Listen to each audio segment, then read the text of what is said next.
रा कहते ही मुंह खुल जाता है, और मुंह खुल जाने का मतलब है कि भीतर के जो पाप हैं वो बाहर आ जाते हैं। रा मैं कहते ही मुंह बंद हो जाता है। राम राम राम। इस सृष्टि में नाम का बड़ा प्रभाव है। नाम कोई भी ले सकते हैं, राम का नाम ले सकते हैं, और जो अपना इष्ट कोई और हो वह ले सकते हैं। मन में श्रद्धा चाहिए, भरोसा चाहिए, अंतर में प्रकाश करने के लिए, अंतर में उजाला करने के लिए भरोसा चाहिए। नाद ब्रह्म, शब्द ब्रह्म, ये जो हमारा स्वर है जिसे हम नाद कहते हैं, यह भी हरे रामा हरे कृष्णा मिशन के भक्त लोग बैठे हैं जिन्होंने यहाँ चंदन लगाया हुआ है, और ये तिलक नासिका के जोड़ पर, सेंटर पर। सामान्य मनुष्य को इन क्रियाओं का बोध नहीं होता। तिलक हम यही क्यों लगाते हैं, और चंदन इस नाक की जड़ से ही क्यों उभारा जाता है, ये हमारे दो स्वर, एक चंद्र स्वर और दूसरा सूर्य स्वर, और इन दोनों का ये जो जोड़ है, इस जोड़ में ही भगवान शंकर का तीसरा नेत्र बसा हुआ है। यही इंगला और पिंगला, और सेंटर में सुषुम्ना, यही प्रकाश होता है, यहीं से अंदर प्रवेश होता है। मकान के दरवाजे से आप इस भवन में आए हो, और ये अंतर में प्रवेश करना हो, ध्यान में डूबना हो, यहीं से प्रवेश होता है। ये तो सिर्फ एक निशान मात्र, बालक को भी ये इशारा करने के लिए कि जहां ये तिलक लगाया जा रहा है, जहां ये टीका लगाया जा रहा है, खजाना यहीं भरा हुआ है, दौलत यहीं भरी हुई है। सकल पदार्थ हैं जग माही, भाग्यहीन नर पावत नाही। परमात्मा ने जो हमें दिया है खजाना, हमें उसका बोध नहीं है। बाहर तलाश कर रहे हैं सुख के लिए, रिश्ते नातों में हम तलाश कर रहे हैं सुख, नहीं मिलेगा। ये तो जब भीतर डूबोगे तभी मिलेगा। ये मृग तृष्णा की तरह से जितना हम बाहर भागते हैं, मृग जिसे प्यास लगी हुई होती है, वो हिरण रेतीले मैदान में दूर से देखता है। सूरज की किरणें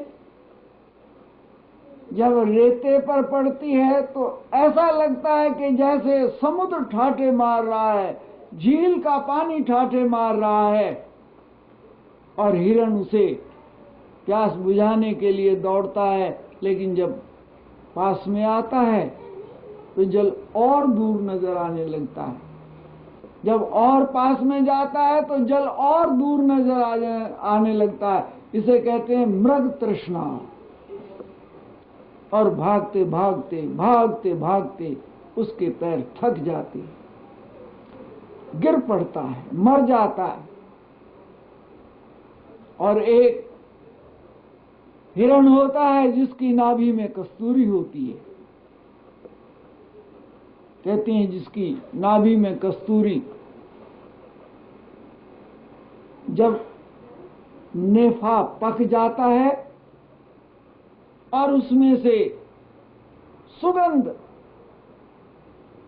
भरपूर सुगंध चारों तरफ फैलती है और हिरण को भी अंदर से सुगंध आती है। वो घास में उसे तलाश करता है, ये सुगंध यहां से आ रही है, यहां से आ रही है, दौड़ता है और हिरण की जो टांगे होती हैं वो अकड़ जाती है। बाहर तलाश करते करते करते करते थक कर गिर पड़ता है, लेकिन उसे ये बोध नहीं होता कस्तूरी की सुगंध घास में नहीं है, बाहर नहीं है, वो भीतर है। गिर पड़ता है, मारने वाले उसे मार लेते हैं और नाफा निकाल लेते हैं। जैसे हिरण अबोध अवस्था में मर जाता है, जैसे मृग तृष्णा का जल के लिए भटकने वाला हिरण उस रेते के मैदान में मर जाता है, और ये जीव भी जो काम करता है सब सुख के लिए करता है, भीतर के आनंद के लिए करता है। किसी चीज की इसे तलाश, जो भीतर की वेदना है। विद्या अध्ययन करता है, पढ़ता है सुख के लिए। गृहस्थ में प्रवेश करता है, विवाह शादी कराता है, मन पसंद कराता है या घर वालों के स्वीकार करता है सुख के लिए। पढ़ते पढ़ते उसे सुख नहीं मिलता, डिग्रियों का झोला भर ले तब भी उसे सुख नहीं मिलता। और आगे और आगे और आगे, फेल हो जाए तो उसे सुख नहीं मिलता, पास हो जाए तो उसे सुख नहीं मिलता, क्योंकि मंजिल और आगे और आगे। विवाह शादी में सुख के लिए गृहस्थ जीवन में प्रवेश करता है, लेकिन प्रवेश करने के बाद उसे लगता है अब यहां से निकल करके भी भाग नहीं सकता, कहीं कहीं इस बंधन से छुटकारा भी प्राप्त नहीं हो सकता, और इस बंधन में जीवन में सुख भी कहीं नहीं। इसलिए बुजुर्गों ने कहा कि ये गृहस्थ जीवन ऐसा है, ये बूर के लड्डू है, खाए तो पछता है और ना खाए तो पछता है। जिन्हें ये लड्डू नहीं मिले वो समझते हैं न मालूम इसमें कितना आनंद है, कितना इसमें रस है, ये जीवन में पता नहीं कितने लहर है।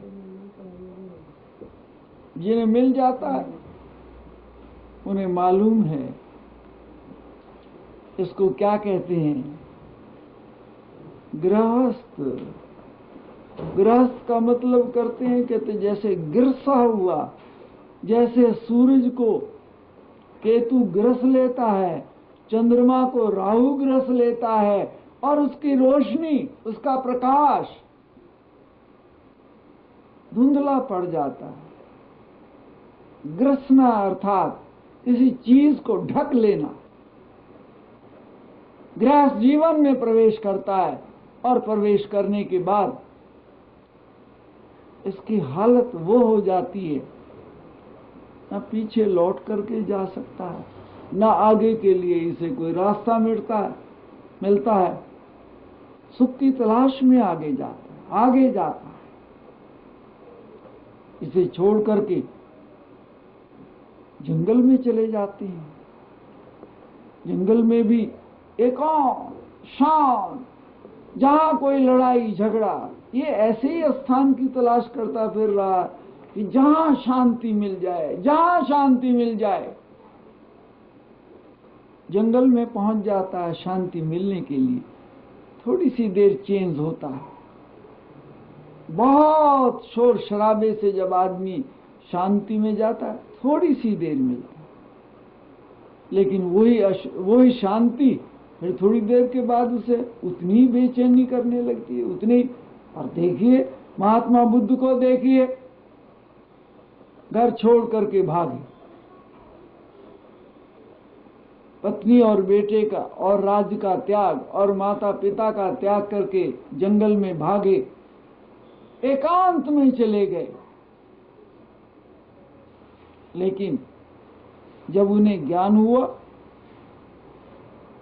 फिर जंगल में नहीं भागे, फिर मैदान में बैठ करके कथा की, समुदाय इकट्ठा किया। पहले भागे, ज्ञान की तलाश के लिए जंगल में भागे, और अगर वही शांति का मार्ग था तो लौट करके चौराहे पर आकर क्यों अपनी वाणी का प्रकाश किया? जहां शांति थी वहीं क्यों नहीं खो गए? बुद्ध को ज्ञान गया में हुआ, बिहार का बॉर्डर गया, जिसका नाम ही पड़ गया बोध गया। बुद्धों के लिए सबसे बड़ा तीर्थ बन गया गया।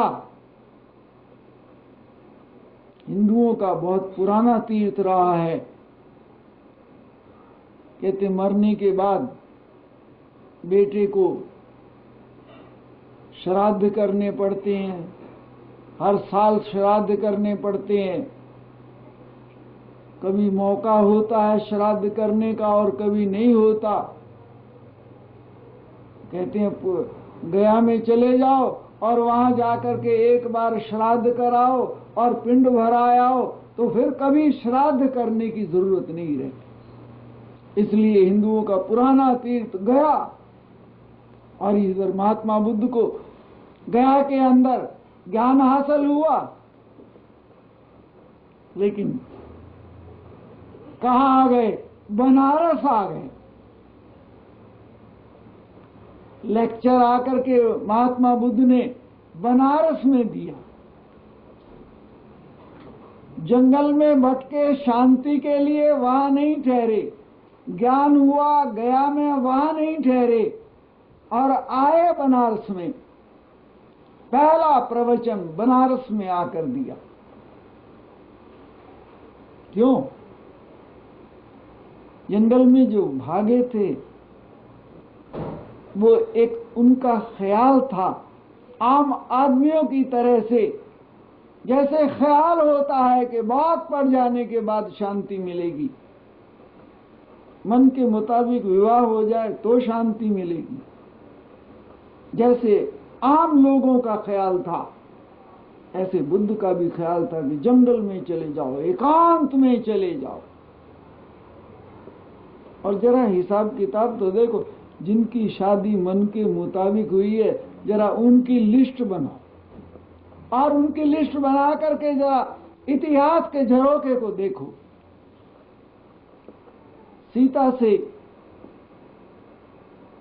अधिक और पवित्र जीवन इस पृथ्वी पर नहीं हुआ।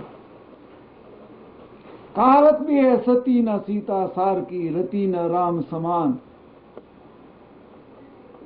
लेकिन भगवान राम का सीता के साथ विवाह हुआ,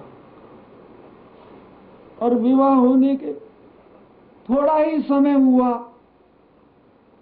अभी बहुत समय भी ना हुआ था। ये सुख के दिन कब ज्यादा दिन चलते हैं? इसका तो बस इधर से घड़ी आई और चुटकी बजी, और पता नहीं कहां का वरदान याद आ गया कैकेयी को। अरे धमाका हुआ, सारा सुख का संसार बिछड़ गया। भगवान राम ने सीता को बड़ा समझाया कि बन जाने की इजाजत तो मां ने मुझे दी है, लेकिन नहीं, स्वीकार नहीं हुआ। स्वीकार नहीं हुआ। फिर 14 साल का वनवास, और 14 साल के वनवास के बाद फिर रावण का सीता हरण, और फिर घोर संग्राम, फिर वापसी, अग्नि की परीक्षा। फिर घर लौट आए, और फिर घर लौट आए तो फिर अपवाद, अग्नि की परीक्षा, फिर अपवाद। और अकेला धोबी नहीं बोला था, हजारों आदमी बोल रहे थे, प्रकृति बोल रही थी।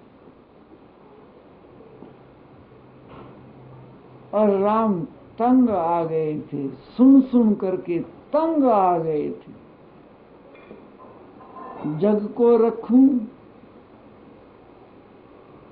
या अंतर आत्मा की आवाज को रखूं? अंतर आत्मा की आवाज तो ये थी कि सीता जैसी पवित्र कोई स्त्री नहीं है, लेकिन लोगों की आवाज। भगवान राम ने लक्ष्मण से कहा, जाओ जानकी को जंगल में छोड़ाओ, और वहां छोड़ाओ, वाल्मीकि ऋषि के आश्रम के पास छोड़ाओ। फिर राम मनाने के लिए गए जानकी जी को। बड़ा कहा, कुल का गौरव इसी में है कि आप लौट चलो। सीता ने कहा, पहले कुल का गौरव इसमें था कि मुझे बिना कहे बाहर निकाल दो, अब कुल का गौरव इस बात में है कि मैं वापस लौट चलूं।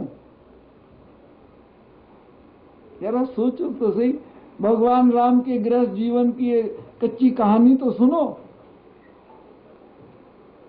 भगवान राम ने बहुत मनाने की कोशिश की, लेकिन ये भी तो कहते हैं ना, नारी हट।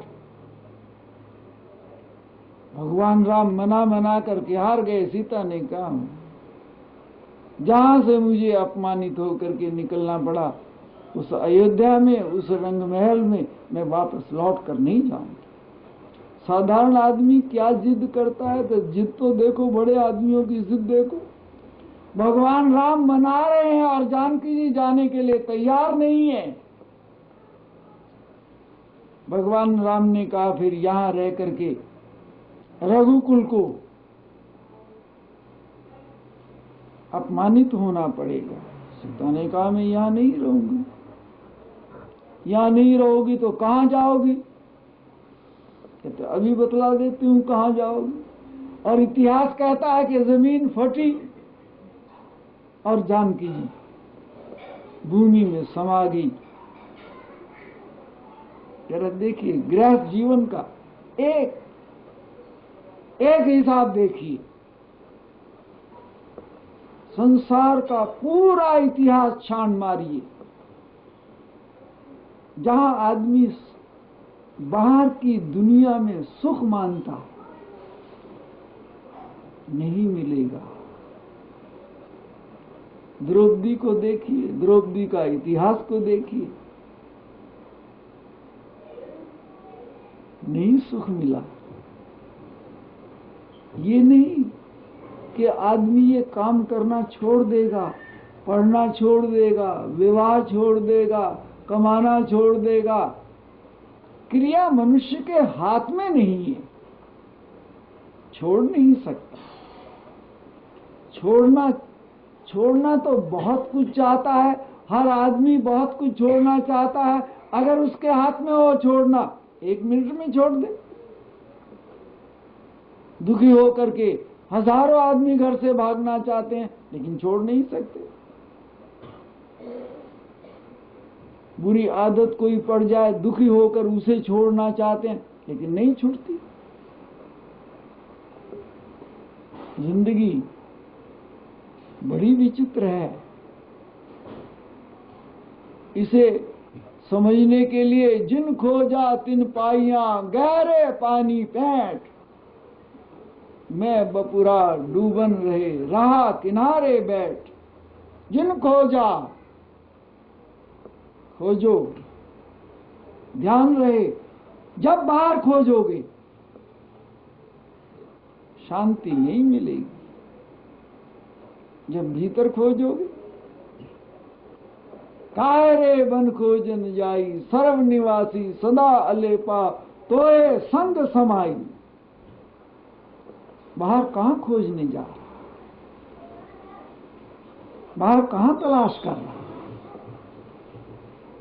तो नदी नाव संयोगी मेले हैं, प्रारब्ध का खेल कहिए, शुभ अशुभ कर्मों का परिणाम कहिए, ईश्वर की रचना कहिए, भगवान की लीला कहिए,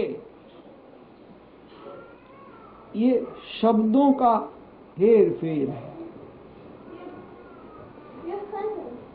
जिस जीवन से मनुष्य गुजर रहा है, एक तो ये दुनिया है, एक भीतर की दुनिया है जहां सुख का सागर बह रहा है, आनंद का जहां दरिया बह रहा है। उस दुनिया में इसने कदम नहीं रखा, उसकी तलाश और उसका रस इसे छुआ नहीं। और जब तक किसी चीज का स्वाद आदमी को नहीं लगता, वो उसके लिए कदम नहीं बढ़ा। बच्चे को शुरू में जरा सी चीनी भी उसके मुंह पर रखो तो उसको भी वो सहन नहीं करता, क्योंकि अभी उसे मीठा भी अच्छा नहीं लगता। धीरे धीरे जब सब चीजों से बच्चा परिचित हो जाता है, कड़वी भी खाता है, तीखी भी खाता है, सब स्वाद, इस संसार के सभी स्वाद, उनसे परिचित होकर के भी अपरिपक्व रहता है। जागो उठ भोर भई टुक जाग सही, अब रैन कहाँ जो सोवत है, जो सोवत है सो खोवत है, जो जागत है सो पावत है। एक तो वो रैन, थका हुआ आदमी सो गया, सुबह उठा जाग, ये तो रूटीन में है। यहां इसके लिए नहीं कहा उठ भोर भाई, जिंदगी का सवेरा हो गया। सवेरा कब होता है? जब तू जाग जाए, जब तू जागा तभी सवेरा।